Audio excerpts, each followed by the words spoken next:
This video is brought to you by the Taiwan Excellence Awards. Excellent! That's right, Paul. Established in 1992 in, well, Taiwan, the TEAs were created to recognize innovation and value among Taiwanese products like the Acer Predator X34 that I'm reviewing today. Exceptional items are selected for their robust R&D, design, quality, and international marketing. These awards epitomize the state's ability to use innovation to create added value in the design and manufacturing of cutting-edge products. You can find more info about the Taiwan Excellence Awards and their products in the descriptions below.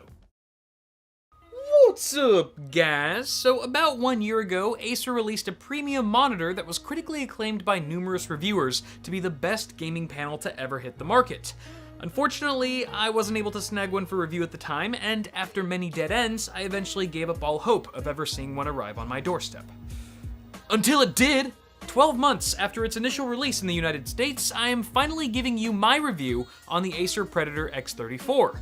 Now, in case this thing has somehow flown under your radar for the last year and you've got your credit card at the ready at this very moment, I'm gonna crush your dreams at the start of this video by saying this monitor retails for about $1,300.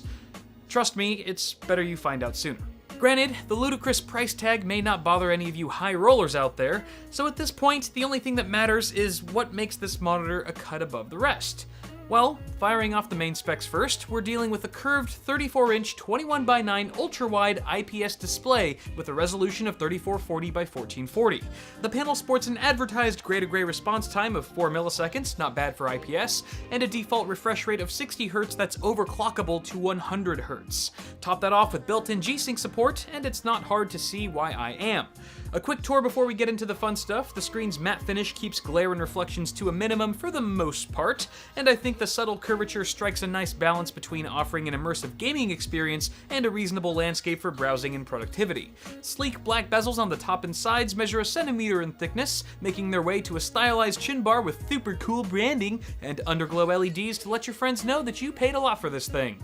Within the on-screen display, users can switch between LED colors including red, blue, green, orange, white, and my personal favorite, off, as well as a few preset lighting effects. In my opinion, the OSD itself could be much improved here. With the buttons underneath the right side of the panel, it's kind of difficult to know which one you're pressing, which makes it all the more frustrating that the menu navigation is not intuitive at all. Even after getting used to the button layout, it still takes way too many clicks to adjust any given setting. It took me 15 clicks just to overclock the monitor's refresh rate. That's right, you actually use the on-screen display to overclock the refresh rate of the panel. I do like the option for throwing up a refresh rate counter though, along with other settings like pixel overdrive, DTS tuning for the built-in speakers, and user-defined profiles that you can switch between on the fly.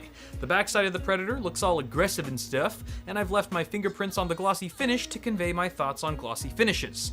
Supported stand adjustments include lift and 40-degree tilt, 5 down and 35 up. I would have liked to see some swivel action here for sharing the screen with someone in the room, but there is a 100 by 100 VESA wall mount for those with more specific needs. The stand also features a carrying handle for easy transport and a cable routing hole that I wish had a small break somewhere to pass cables in and out more easily. If you have a small desk like myself, another thing to consider here is that the stand, while gorgeous, has a massive footprint, and since it's kind of designed like a tripod with 3 legs, it's not like you can just let the base overhang the edge of the desk if you wanted to position the monitor further away from you. So make sure that your desk space isn't just wide enough, but has the proper depth as well. For the rear I/O, you'll find a DC input, 3.5mm audio out, a USB 3 upstream port, and 4 USB 3 inputs. Video outs include HDMI 1.4, which is overclockable to 60 Hz, but you'll have to connect to the DisplayPort 1.2 port with a supported NVIDIA card if you want a taste of that G-Sync lifestyle. Now, I've tested out this technology several times on the convention show floor, but being able to set up a G-Sync panel in my own room for the first time without any crowds or blaring music from the booth next door, looking at you, G-Skill, was so much better. Oh my god. Having your monitor's refresh rate dynamically adjust to match your GPU's frame rate is a simple concept to understand, but it really has to be experienced to appreciate the full effect.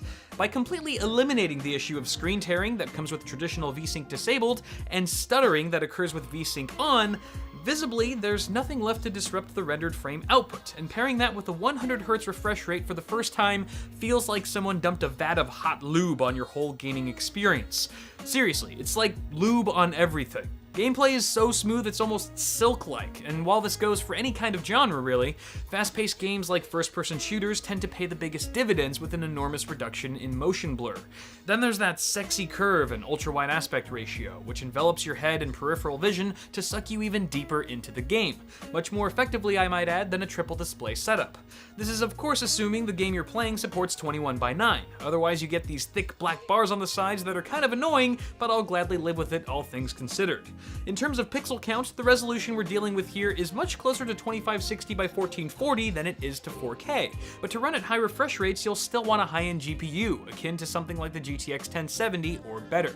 As an extension of gaming, Twitch streaming with this panel was actually fantastic, with plenty of real estate for things like chat and XSplit, while still allowing me to game at 2560 by 1440. Ultra-wide at this resolution also works like a dream for general desktop browsing and workstation applications like video editing, though I can see how the screen's curvature might distort the perspective of those looking for pinpoint accuracy with their compositions. Content creators who deal with color correction, on the other hand, will appreciate the IPS display's 100% sRGB color gamut and 10-bit color depth aided by dithering. Luckily, us gamers benefit from these specs as well. Now, when streaming the usual fanfare of online video, Netflix doesn't appear to support 21:9 as of yet, so you're stuck in Sidebar City unless you use a browser extension to fill the screen, but that adds a significant vertical crop to your image. However, nothing's worse than getting the sidebars and the cinematic strips on the top and bottom. I've seen arcade cabinets with better looking bezels. At the very least, there is some 21:9 content on the YouTubes that looks pretty damn good, but it seems we're still far from making this a mainstream aspect ratio on content platforms.